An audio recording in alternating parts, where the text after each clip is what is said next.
welcome. I'm Ijoma Onyato tonight. On behalf of the federal government, I tender the nation's apology to the family of late MKO Abiola.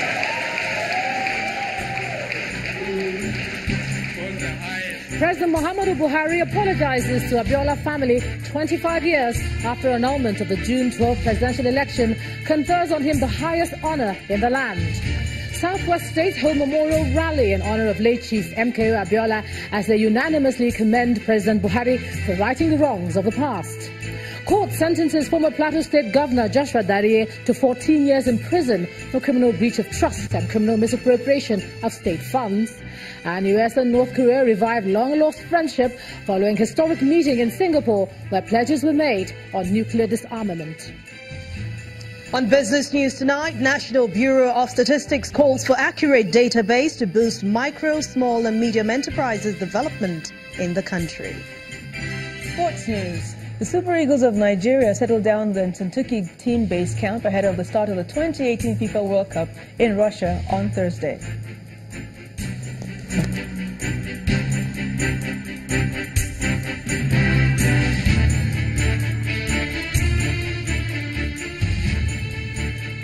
We begin tonight with the President's apology to the family of the acclaimed winner of the June 12, 1993 presidential election, Chief MKO Abiola, on behalf of Nigerians and everyone involved in the struggle after the election was annulled.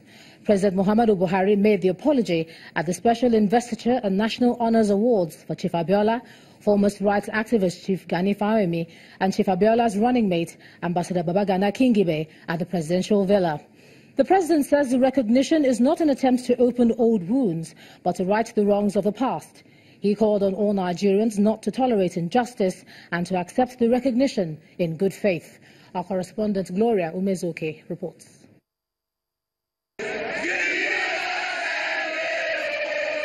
June 12, a day that has remained special in the history of Nigeria. 25 years ago on this day, election adjudged by the international community to be free and fair was held and won by billionaire businessman Chief Moshood Abiola. The election was annulled by the then military regime. The winner of the election, Chief Abiola, was detained and eventually died in custody. A special investiture and National Honours Award for the late Chief Abiola, his running mate, Babagana Kingibe, and the late crusader for the restoration of the mandate, Chief Gani Fawemi, was held at the presidential villa. Present at the ceremony are families of the awardees, state governors, party chieftains, cabinet ministers and legislators, traditional rulers and activists. Mrs. Ganiat Bukola Fawemi. Members of families of the awardees are invited for the conferment of the posthumous national honours.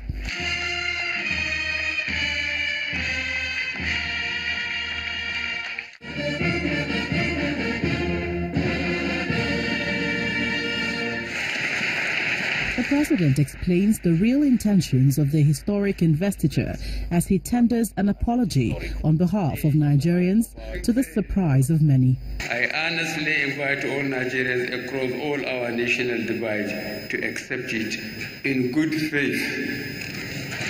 Our action today is to bury the negative side of June 12. On behalf of the federal government, I tender the nation's apology to the family of late MKO Abiola, who got the highest votes, and to those that lost their loved ones in the cause of June 12 struggle.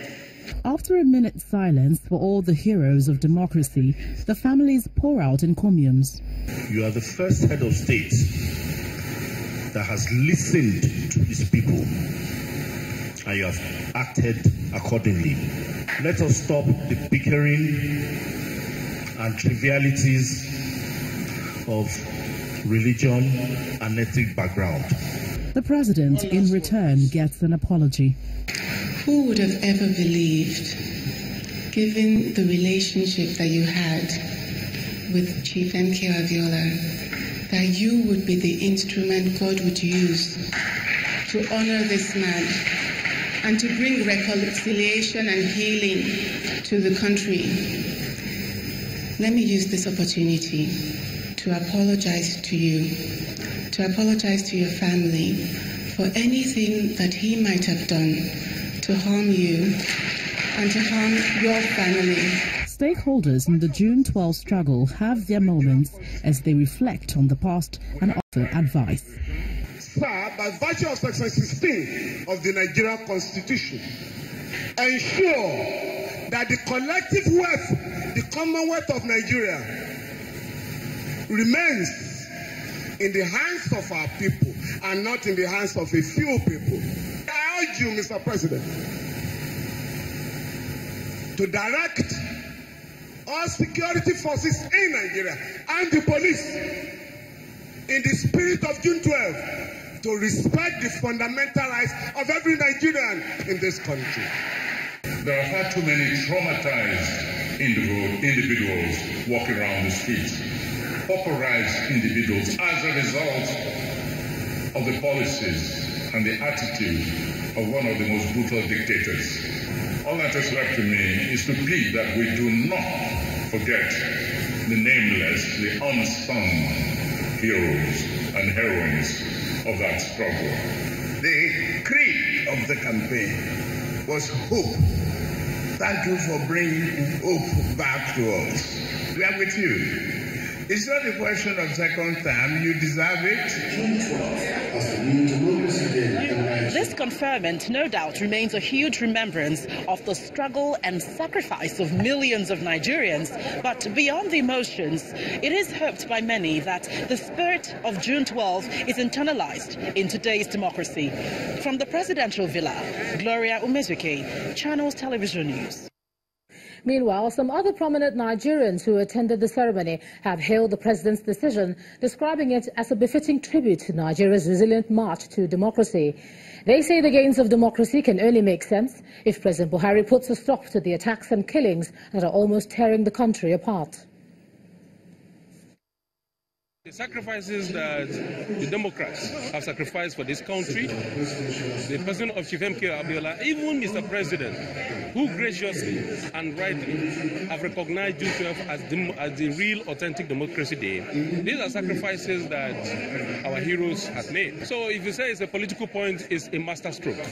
We are proud of this, and that shows that truth can never be hidden, no matter how long it takes. Tomorrow, no matter how long it takes, people will celebrate the prohibition of open grazing and provision for ranching.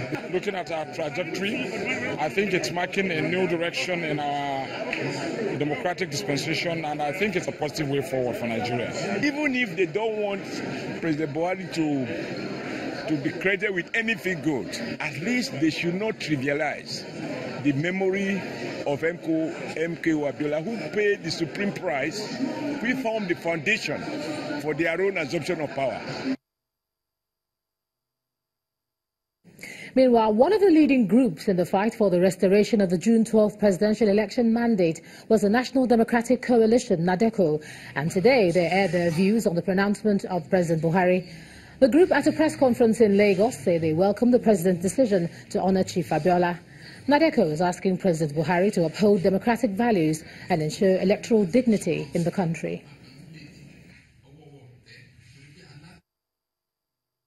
Now that President Buhari has surprised and or confused many Nigerians with the declaration of June 12 as Democracy Day and giving the highest honor of the land, GCFR, to MK Abiola, NADECO wishes to state unequivocally that for its pronouncements to have fundamental impact among a significant segment of Democrats and advocates for justice, equity and the rule of law, PMB should act immediately on the following associated matters with June 12. The Nigerian state should accept that Nigeria's prospects to the new unity, growth and development can only be a reality if it respects the popular will being expressed by the majority of Nigerians, that our country should return to federal constitutional arrangements. Greatest justice you have to do for all that died, for us the greatest tribute, justice to be given them, is to get back to exactly what the pursuit is about. First and foremost, they haven't died in vain, the struggle is on, and they will not have died in vain when that is done. Coming to check about whether you give so much money or do this compensation, reparation, it doesn't solve the matter proper, because their soul and spirits for those who have passed on, I believe, are not resting well until we sort this matter out. The commemoration of June 12 did not just stop at the investiture in Abuja. Civil rights activists and pro-democrats from the southwest states of Lagos, Ogun, Osun, Ondo, Oyo and Ekiti staged a peaceful demonstration today in honor of Chief Abiola. They had all declared today work free for everyone in their states, while the commemoration was characterized by press conferences and public lectures, which most centered on restructuring and equity distribution of resources.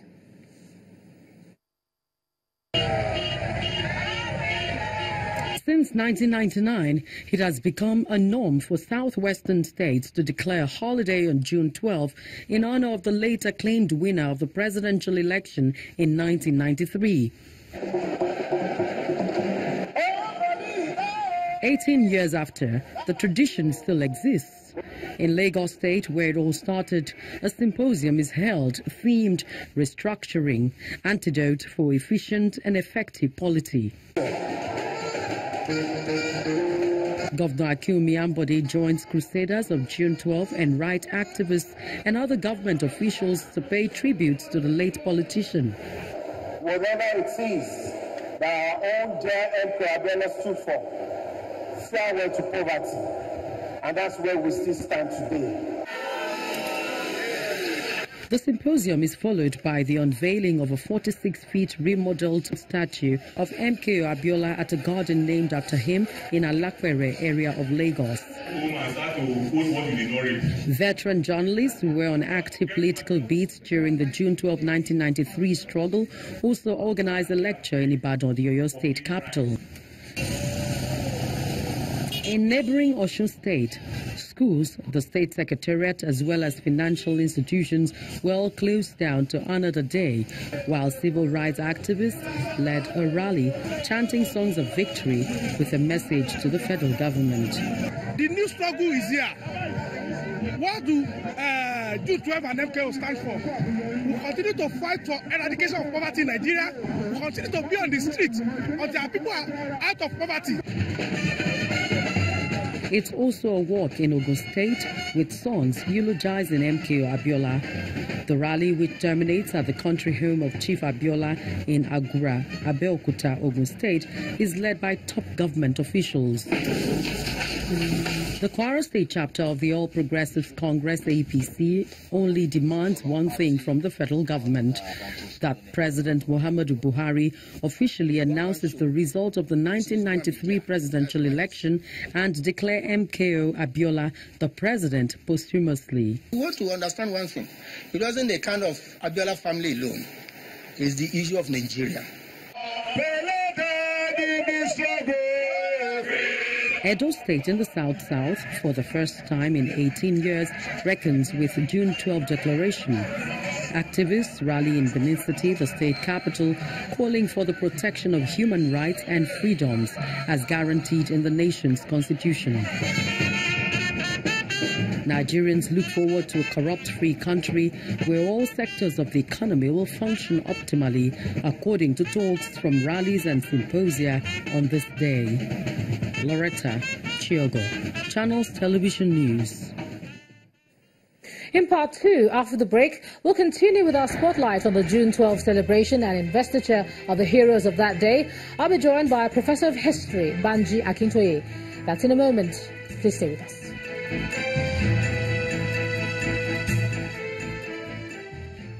The people of this country went to polls on Saturday, June 12, 1993. and without let or hindrance chose me as their president. Didn't they? Yes. Of Nigeria, through their democratic decision of June 12, 1993, expect me to assume the reins of government. Yes. I fully intend to keep that date with history. It is the people's voice that will be heard and will be heard and will be heard again.